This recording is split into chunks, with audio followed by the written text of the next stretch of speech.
नमस्कार, जय महाराष्ट्र। बघूया आजच्या विशेष बातम्या। संयमी, शांत, सुस्वभावी, सर्वांच्या मनावर राज्य करणारे विकास पुरुष डॉक्टर शशिकांत खेडेकर सिंदखेड राजा मतदारसंघात सन 2014 ला विधानसभा निवडणूक लढून कायमस्वरूपी निवडणुकीच्या रिंगणात स्वतःचे अस्तित्व सिद्ध करणारे विधानसभा क्षेत्रातील एकमेव राजकीय व्यक्तिमत्व म्हणजेच विकास पुरुष माजी विधानसभा सदस्य डॉक्टर शशिकांत खेडेकर। हात दाखवा, गाडी थांबवा असे विद्र खरे तर मंडळाने विकसित केले होते, परंतु सिंदखेड राजा विधानसभा मतदारसंघात सर्वसामान्याशी हात मिळवणारा, हात दाखवताच गाडी थांबविणारा सर्वसामान्याचा कामदार म्हणजेच डॉक्टर शशिकांत खेडेकर। सत्ता असो किंवा नसो, कायम जनतेला साथ देणारा व मान सन्मान ठेवणारा, कार्यकर्त्याला शब्दाला जाणणारा विश्वासू लोकप्रतिनिधी म्हणून डॉक्टर शशिकांत खेडेकर मतदारसंघाच्या विकासासाठी सदैव निधी उपलब्ध करून देत आहेत। अनेकदा अनेकाच्या उपचारासाठी मुख्यमंत्री सहाय्यक निधी उपलब्ध करून दिल्या। आज सतत रात्रंदिवस मतदारसंघाच्या विकासासाठी कायम ते लढत आहे। त्यांनी अशा तुटण्याकडे लक्ष न देता नव्याने साथ जोडून कार्यकर्त्याला पुन्हा एक नवा आयाम देऊन आपले अस्तित्व सिंदखेड राजा विधानसभेवर पुन्हा आपली छाप सोडली।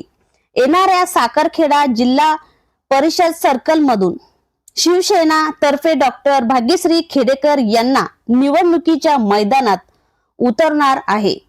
जुन्या कार्यकर्त्यांना स्वप्नपूर्ती होण्याची अपेक्षा निर्माण झाली तर नवीन कार्यकर्त्यांना आता संधी मिळायची, शक्ती पाठीशी उभी राहण्याची आस लागली आहे। कारण डॉक्टर शशिकांत खेडेकर यांच्या सोबत रात्रंदिवस पक्ष मोठा करण्यासाठी कार्य करीत आहेत। मी एपी न्यूज महाराष्ट्रासाठी पूजा कायंदे। या शिवरायानं हा संपूर्ण महाराष्ट्र घडवला, अशा या शिवरायाला ज्या जिजाऊ माँसाहेबांना घडवलं, असं या जिजाऊ माँसाहेबांचं जन्मस्थळ सिंदखेड राजा। आणि दुर्दैवानं महाराष्ट्रामध्ये विदर्भात पश्चिम विदर्भामध्ये बुलढाणा जिल्हा, बुलढाणा जिल्ह्यामध्ये हा मा जिजाऊ साहेबांचा मतदारसंघ सर्वात मागासलेला मतदारसंघ म्हणून याची ख्याती होती।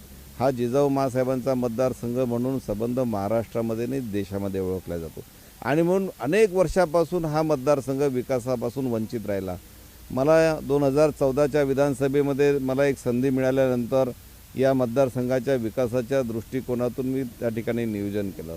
या मतदारसंघाच्या जवळपास 25-30 वर्षापासून मी सतत संपर्कामध्ये होतो आणि म्हणून या मतदारसंघाच्या ज्या प्रमुख समस्या आहेत याची जाणीव मला असल्यामुळं त्या समस्यांबाबत संबंधित अधिकाऱ्यांसोबत बैठक घेऊन मी ते नियोजन केलं। वास्तविक हा मतदारसंघ भौगोलिकदृष्ट्या बुलढाणा जिल्ह्यात सर्वात मोठा आहे। म्हणजे लोणारजवळ असणारं वजर आगाव तर चिखलीजवळ असणारं मलगी मुरादपूर तर देऊळगावच्या पुढे ते भिवगाव असेल तर देऊळगाव माळीचं वरेड असेल, म्हणजे क्षेत्रफळ सर्वात मोठं या मतदारसंघामध्ये आहे। आणि या रस्त्याच्या लांब्या फार मोठ्या होत्या आणि मागच्या 20 वर्षामध्ये या मतदारसंघातील रस्त्यांची एवढी दुर्दशा झाली होती, त्याच्यामुळे एक मोठं आव्हान माझ्यासमोर होतं की हा मोठा असणाऱ्या मतदारसंघामध्ये ज्याच्या लांब्या जास्त आहेत याचे रस्ते आपण कसे करावेत। परंतु निर्णय केला आणि अधिकाऱ्यांसोबत बसून त्याचं नियोजन केलं। कोणत्या आर्थिक वर्षात कोणते रस्ते करायचे याचं नियोजन केलं, कोणत्या हेडवरून पैसे आणायचं याचं नियोजन केलं आणि पाहता मला चांगल्या प्रकारचं यश या ठिकाणी आलं। आणि पहिल्या 4 वर्षाच्या आतच राज्याच्या मालकीचे असणारे राज्यमार्ग आणि मुख्य जिल्हा मार्ग 100% करण्यामध्ये मला या ठिकाणी यश प्राप्त झालं। परंतु जिल्हा परिषदच्या मालकीचे जे रस्ते होते या रस्त्यांवरती आपल्याला राज्य शासन निधी देत नाही आणि म्हणून जिल्हा परिषदच्या मालकीचे राज्य शासनाचे व्हावेत म्हणून मी 2 वर्ष सभागृहामध्ये लढलो, भांडलो, शासनावरती दबाव आणला, ते राज्याच्या मालकीचे करून घेतले आणि त्याच्यावरही निधी आणण्यामध्ये मला यश आलं। आजच्या स्थितीमध्ये सिंदखेड राजा विधानसभा मतदारसंघातील राज्याच्या मालकीचे असणारे 95% रस्त्यांची निविदा प्रक्रिया आपण काढून त्या ठिकाणी कामाला सुरू केली। याच्या व्यतिरिक्त या मतदारसंघामध्ये जवळपास 90च्या वर नवीन पुलं मी या ठिकाणी केले। खडकपूर्णा नदीवरची मोठे पुलं असतील, 10 कोटीचा एक पूल आहे, रायरी जवळचा 5 कोटीचा लिंगादेवखेड कमीत कमी 30 लाखाच्या पुढे आहे, असे 90 पुलं या मतदारसंघामध्ये मी पूर्ण केले। हे महाराष्ट्रातलं एक रेकॉर्ड असावं। आणि म्हणून रस्त्याच्या बाबतीमध्ये हा मतदारसंघ मी परिपूर्ण केला. सिंचनाच्या बाबतीमध्ये मी तुम्हाला सांगेल की हा मतदारसंघ सतत 4-5 वर्षापासून दुष्काळाच्या छावेमध्ये आहे. खडकपूर्णा मेजर प्रोजेक्ट या मतदारसंघामध्ये झालं, मोठं धरण झालं, परंतु या धरणाच्या लाभक्षेत्रापासून जे गावं वंचित आहे हे कायम दुष्काळी होते. आणि म्हणून या मतदारसंघातील ज्या मोठ्या नद्या आहेत, खडकपूर्णा नदी असेल, त्याच्यावर 2 बंधारे बांधले. आज तो बंधारा जर तुम्ही पाहिला तर पाण्यानं भरलेला आहे. त्याच्या खाली देवखेडचा बंधारा आहे, तिथे खूप वर्षापासून मागणी होती, नाही झाला, तो मी केला. डिग्रजच्या बंधाऱ्याची 20 वर्षापासून मागणी होती, नाही झाला, तो मी केला. आणि आज या दोन्ही बंधारात खडकपूर्णा नदी पात्रांना भरलेली आहे. याच्या व्यतिरिक्त देववारजातली आमना नदी असेल, सिंदखेडाच्यातली पाताळगंगा नदी असेल, साखरखेड्याकडची भोगावती नदी असेल, या सर्व नद्यांवरती बंधारे करण्यामध्ये मला यश आलं. मागच्या 20 वर्षामध्ये या मतदारसंघामध्ये एकही मोठा कोल्हापूर पद्धतीचा बंधारा किंवा द्वारयुक्त बंधारा झाला नाही.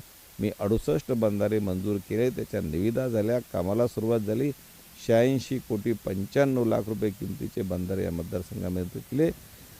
आणि याच्या व्यतिरिक्त जलयुक्त शिवार अभियानाच्या माध्यमातून शेकडो सिमेंट नाला बांध केले, ढाळीचे बांध केले, मातीचे बांध केले.